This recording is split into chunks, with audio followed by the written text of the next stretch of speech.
Good morning dear students.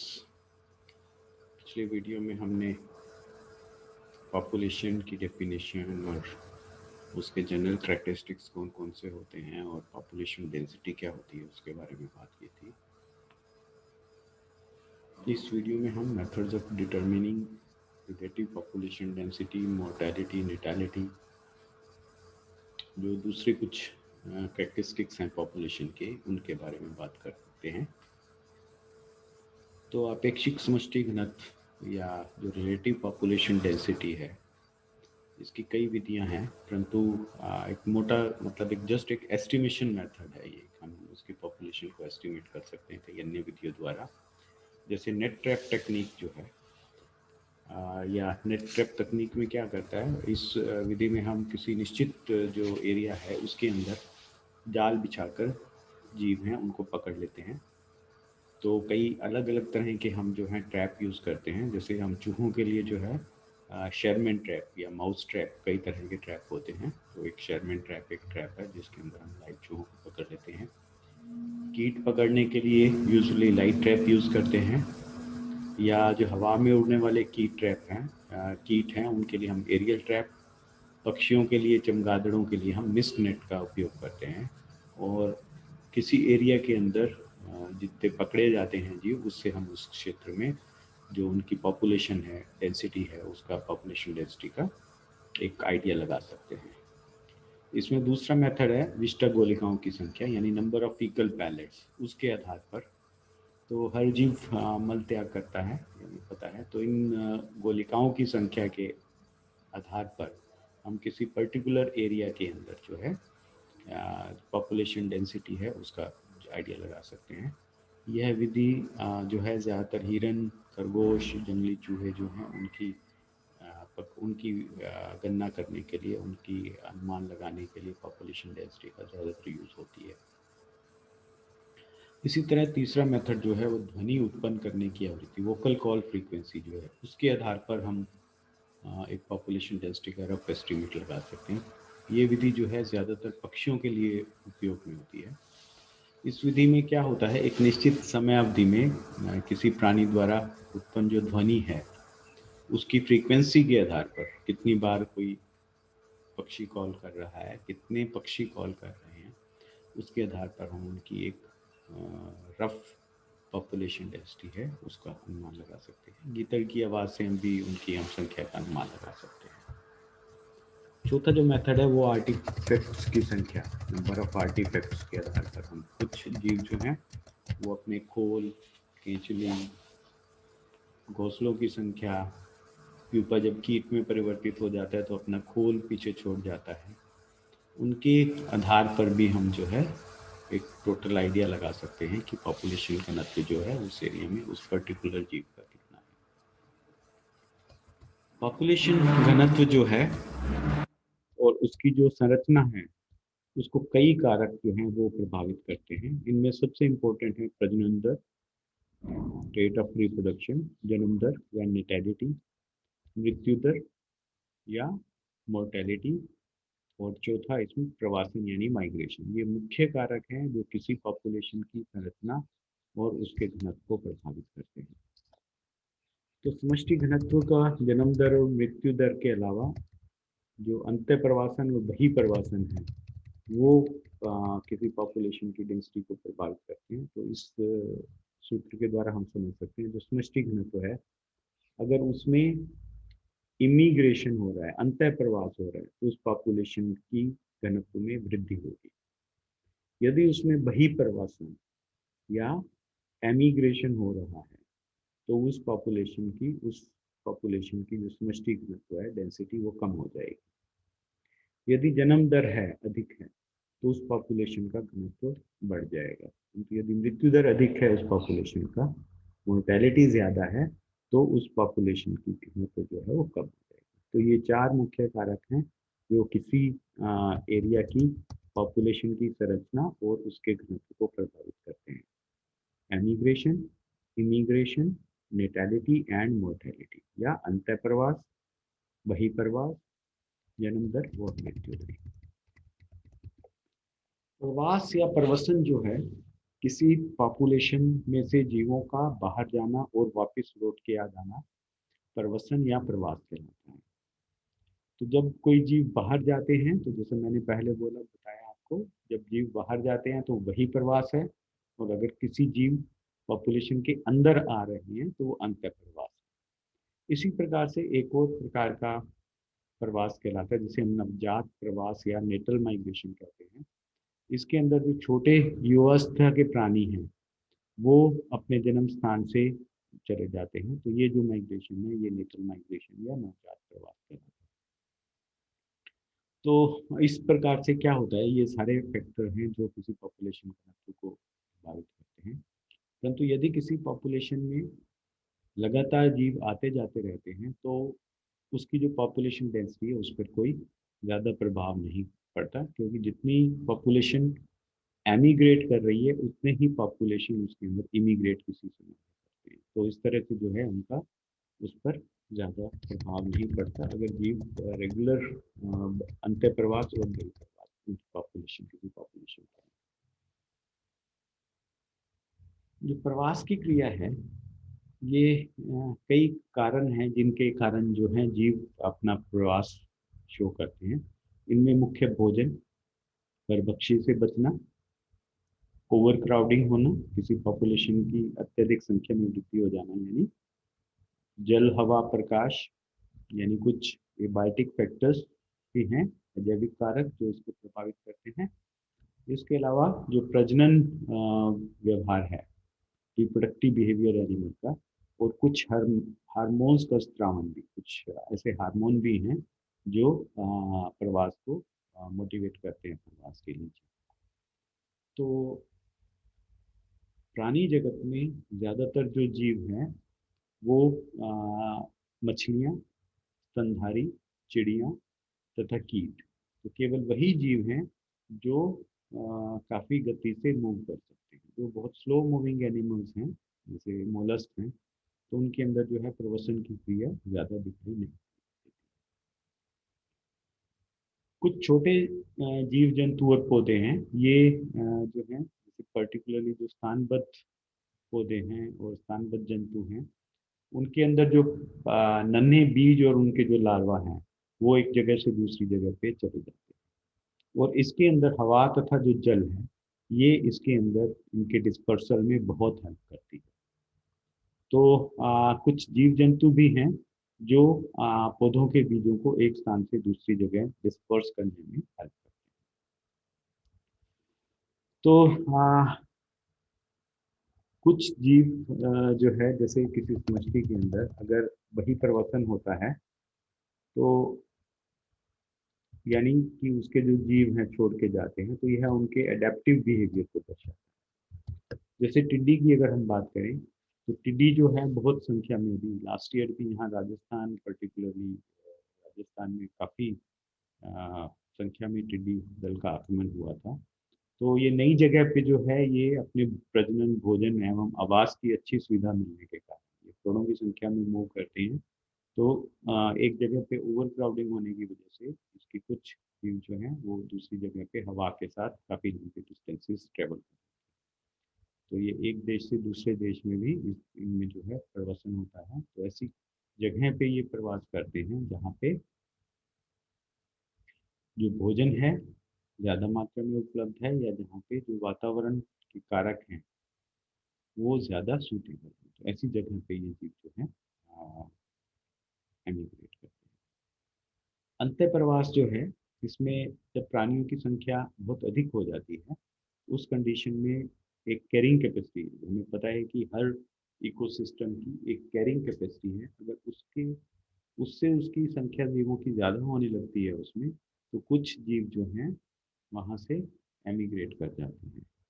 तो इसी तरह से जो इमिग्रेशन है, जब पॉपुलेशन कम होने लगती है तो पॉपुलेशन जो है उसमें बाहर के दूसरे एरिया से कुछ जीव माइग्रेट करके आ जाते हैं, तो ये जो है इमिग्रेशन। तो इसी तरह से माइग्रेशन जो है जीवों का जाना भोजन की तलाश में, और या अपने एनवायरमेंटल कारक जो हैं, कई ऐसे एनवायरमेंटल कारक होते हैं जिनसे बचने के लिए, हार्श क्लाइमेटिक कंडीशन से बचने के लिए जीव एक स्थान से चले जाते हैं और वापस प्रजनन के लिए उस स्थान पर लौट आते हैं। तो कुछ ऐसी मछलियां हैं जैसे सालमन है, ईल मछली है, ये काफ़ी लंबी जो है इनकी प्रवास इनके अंदर होता है। इसी तरह से कुछ कीट जो हैं, तितलियां हैं, ये भी माइग्रेशन को शो करती हैं। पक्षी जो हैं वो सबसे ज़्यादा माइग्रेशन इनके अंदर, क्योंकि ये बड़ी फास्ट मूव कर सकते हैं, तो ये जो है टोटल जो है विश्व के अंदर 8 माइग्रेटरी रूट्स जो हैं वो रिकग्नाइज किए गए हैं। और इसमें जो अपना भारत में सेंट्रल एशियन पाथवे है, जिसके द्वारा जो है जीव माइग्रेट कर कर भारत के अंदर आते हैं। तो पक्षी जो है मुख्यतः प्रजनन के लिए गर्म से ठंडे स्थान की ओर आते हैं। तो उत्तरी गोलार्ध में जो पक्षी है वो बसंत में उत्तर तथा सर्दी में दक्षिण की ओर, जैसे अब सर्दी का मौसम आएगा, आते ही सर्दियों में मौसम जीव जो हैं वो उत्तर से दक्षिण की ओर मूव करते हैं, और जब गर्मियां आती हैं तो दक्षिण से वापस उत्तर की ओर मूव करना जी पक्षी जो है वो शुरू कर देते हैं। तो भारत के अंदर अपन अगर पर्टिकुलर राजस्थान की बात करें तो भरतपुर का केवलादेव नेशनल पार्क जो है, और जोधपुर में खींचन जो है वो डेमाइसल क्रेन ऊर्जा के लिए जो है काफ़ी प्रसिद्ध है। यहाँ पे काफ़ी मात्रा में जीव जो है आते हैं। तो इस प्रकार एमिग्रेशन इमिग्रेशन जो है किसी भी क्षेत्र की जीवों की जो पॉपुलेशन डेंसिटी है उसको कंट्रोल करती है, और उसके साथ साथ ही डिस्पर्सल में भी मदद करती है। एक और इनका जो फायदा है वो है जीन फ्लो के कारण। तो जो जीव एक जगह से दूसरे जीव पे ज़्यादा मूव करते हैं, तो उनके साथ जो जीन फ्लो है वो समष्टि को, उस पॉपुलेशन को और उन्नत बनाने में सहायक होती है। हमें पता है कि जो आपके क्रॉस ब्रीडिंग जो है, इनब्रीडिंग जो है वो कई जेनेटिक डिजीजेस को कॉज करती है। तो जो आपके एक स्थान के जीव अगर मूव करके दूसरे स्थान के जीवों के साथ रिप्रोड्यूस करते हैं, तो उनके अंदर आनुवांशिक जो गुणवत्ता है, उनकी आनुवांशिक गुणवत्ता वहाँ के जीवों की अच्छी होने लगती है। अब हम दूसरा कारक जो है जन्म दर, या जिसे हम निटेलिटी कहते हैं, पॉपुलेशन का दूसरा जो कैरेक्टरिस्टिक है उसके बारे में बात करते हैं। तो जन्म दर से जैसे हमें पता है कि सीधा सा मतलब है किसी भी पॉपुलेशन में जीवों की संख्या में वृद्धि होना, नेटेलिटी कहलाता है, जन्म दर कहलाता है। तो अगर हम इसको डिफाइन करने की बात करें, इसको हम परिभाषित करने करें, तो किसी भी समष्टि के द्वारा प्रति इकाई समय में कितने जीव उत्पन्न हो रहे हैं, ये उस पॉपुलेशन की, उसकी उस पॉपुलेशन की नेटेलिटी या जन्म दर कहलाता है। तो जन्म दर जो है वो समष्टि के आकार में वृद्धि करने में सहायक होता है। मुख्यतः आयु, भोजन, कुछ जैविक तथा अजैविक कारक हैं जो जन्म दर को प्रभावित करते हैं। तो युवा अवस्था में जन्म दर जो है, तो पॉपुलेशन को हम मुख्यतः 3 भागों में विभाजित कर सकते हैं। प्री रिप्रोडक्टिव, जब जो है पॉपुलेशन के जीव इमेच्योर हैं, अभी जन्म नहीं कर सकते। दूसरा रिप्रोडक्टिव, वो जीव जो जनन कर सकते हैं, और जनन के बाद जो है जब प्रौढ़ अवस्था में एंटर कर जाते हैं, वृद्ध अवस्था में एंटर कर जाते हैं जीव, तो वो अवस्था कहलाती है पोस्ट रिप्रोडक्टिव। तो रिप्रोडक्टिव्स, प्री रिप्रोडक्टिव्स, रिप्रोडक्टिव्स एंड पोस्ट रिप्रोडक्टिव्स, तो किसी पॉपुलेशन को हम 3 भागों में विभाजित। नेटेलिटी जो होती है वो 2 प्रकार की होती है। पहली प्रकार कहलाती है उच्चतम या कार्य की जन्म दर, यानी मैक्सिमम और फिजियोलॉजिकल नेटेलिटी। और दूसरी जो होती है वो कहती है वास्तविक या पारिस्थितिकीय नेटेलिटी, यानी रियलाइज्ड और इकोलॉजिकल नेटेलिटी। जो उच्चतम या कार्य की नेटेलिटी है, जन्म दर है, तो अगर स्थितियां आदर्श हैं, अजैविक कारक या वातावरण जो है वो आदर्श परिस्थितियों में है, तो कोई पॉपुलेशन एक इकाई समय में जितने सर्वाधिक जीव उत्पन्न कर सकती है वो उसकी मैक्सिमम या फिजियोलॉजिकल नेटेलिटी कहती है। जैसे उदाहरण के लिए समझे तो हम एक जनन काल में जो सैल्मन मछली है वो 2 करोड़ 80 लाख उत्पन्न करती है। इतने अंडों को उत्पन्न करती है। परंतु जो वातावरणीय कारक हैं उनके प्रतिरोध के कारण जो है ये समस्त अंडे कुछ तो प्रस्फुटित नहीं होते, हैचिंग नहीं होगी उनके अंदर। तो व्यस्त अवस्था में केवल इनमें से कुछ ही जो है वो अंडों में से केवल बहुत कम संख्या में जो है जीव व्यस्त हो जाते हैं। वास्तविक या प्रस्थितिकीय जन्म दर जो है आपकी रियलाइज्ड इकोलॉजिकल मोर्टेलिटी, किसी दिए गए समय में किसी समष्टि में उत्पन्न किए गए नए सदस्यों की वास्तविक जो संख्या है वो वहाँ की इकोलॉजिकल नेटेलिटी कहलाती है। तो वास्तविक जो जन्म दर है, जो इकोलॉजिकल नेटेलिटी है, वो फिजियोलॉजिकल नेटेलिटी से उसकी संख्या बहुत कम होती है। तो जन्म दर को हम ज्ञात करने के लिए फिजियोलॉजिकल नेटेलिटी है उसको हम कैपिटल बी द्वारा शो करते हैं, और इसका सूत्र है delta capital N into small N upon delta T. यहाँ पे स्मॉल एन का मतलब है समष्टि में पैदा हुए नए जीव, टी जो है समय, और डेल्टा जो है जो मान में परिवर्तन है पॉपुलेशन की, और एन जो है वो है समष्टि के प्रजनन करने वाले जितने भी जीव हैं उनकी संख्या। इसी तरह से जो आपके विशिष्ट जन्म दर है इसके लिए हम फॉर्मूला यूज करते हैं delta capital N small N upon N delta T.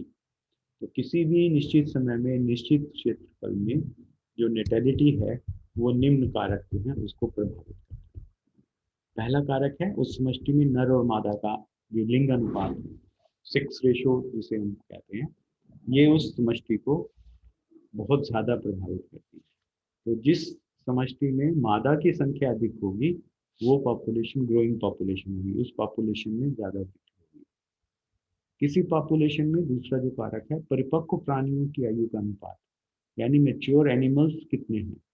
यदि उसके अंदर मेच्योर एनिमल्स ज़्यादा हैं, परिपक्व एनिमल्स जो रिप्रोडक्टिव कहलाते हैं, तो वो पॉपुलेशन भी एक्सपैंडिंग पॉपुलेशन होगी, बढ़ने वाली पॉपुलेशन होगी, क्योंकि रिप्रोडक्टिव की ज़्यादा संख्या मतलब ज़्यादा बच्चे, ज़्यादा नेटेलिटी की दर। इसी तरह से तीसरा जो कारक इसको प्रभावित करता है वो है उस क्षेत्र की मृत्यु दर, यानी कि डेथ रेट कितना है उसके अंदर, या मोर्टेलिटी रेट कितना है। जितनी मोर्टेलिटी रेट कम होगा उतनी वो पॉपुलेशन बढ़ने वाली पॉपुलेशन होगी, यदि डेथ रेट ज़्यादा है तो पॉपुलेशन जो है डिक्रीजिंग पॉपुलेशन होगी।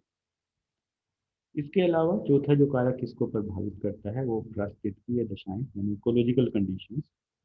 तो यदि इकोलॉजिकल कंडीशंस कंड्यूसिव हैं किसी पॉपुलेशन के लिए, जैसी उसको चाहिए वैसी कंडीशंस वहाँ पे एग्जिस्ट कर रही हैं, तो वो पॉपुलेशन काफ़ी इंक्रीज करेगी, उसके अंदर जन्म दर अधिक होगा। परंतु यदि पर्यावरणीय कंडीशंस जो हैं वो प्रतिकूल हैं, फेवरेबल नहीं हैं, तो पॉपुलेशन कम रिप्रोड्यूस करेगी।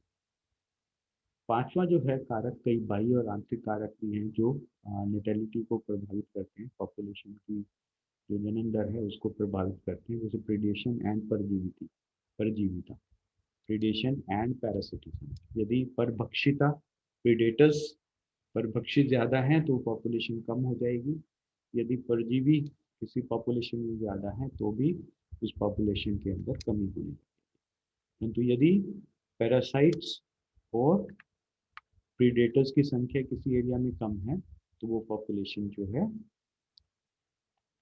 बढ़ती हुई पॉपुलेशन होगी, उसके अंदर इंक्रीज होगी। जैनिक जो लैंगिक परिपक्वता है उसके साथ साथ जन्म दर में वृद्धि होती है। जैसे जैसे आयु में वृद्धि होती है यह दर जो है जन्म दर कम होता है। एक चीज़ और इम्पोर्टेंट जो पॉपुलेशन की समष्टि का जो अ, जीवों की जो संख्या है उसको प्रभावित करती है वो है क्लाइमेटिक कंडीशंस, जैसे शीतोष्ण एवं उष्णकटिबंधीय क्षेत्रों में। यदि हम टेम्परेट और ट्रॉपिकल रीजन्स की बात करें तो जो उष्ण क्षेत्र हैं यानी जो ट्रॉपिकल एरियाज हैं वहाँ पे जो जलवायु है वहाँ पे जलवायु मौसमीय प्रजनन को मौसमीय प्रजनन को इंक्रीज करती है, यानी इन एरिया में पाए जाने वाले जो जीव हैं ट्रॉपिकल एरियाज के अंदर, वहाँ पे प्रजनन जो है वो मौसमी होता है, सीजनल होता है। परंतु शीतोष्ण क्षेत्र जो है, टेम्परेट रीजन, क्योंकि वहाँ पे लगभग साल भर काफ़ी मात्रा में बर्फ रहती है, ठंड रहती है, तो वहाँ पे प्रजनन जो है साल भर चलता है। एक चीज़ और इम्पोर्टेंट जो है, जो जीव उष्ण कटिबंधीय क्षेत्र हैं, उनके अंदर जो क्लच साइज है, क्लच साइज से मतलब यहाँ पे जो नंबर ऑफ एग्स ले करते हैं बर्ड्स या रेप्टाइल्स, उसकी जो साइज है वो कंपेरेटिवली बड़ा होता है, यानी ज़्यादा अंडे उत्पन्न करते हैं एज कम्पेयर टू जो आपके शीतोष्ण क्षेत्र में पाए जाने वाले जीव हैं। तो इसके साथ जो है आपके वी कैन कंप्लीट नेटेलिटी। और इसके बाद हम बात करेंगे आपके मोर्टेलिटी, तीसरा जो कारक है उसके बारे में। और इसके बाद जो दूसरे पॉपुलेशन की स्टैटिस्टिक्स हैं उनके बारे में भी आने वाली वीडियोस में बात करेंगे। Thank you very much, stay home, stay safe, keep watching videos. Thank you.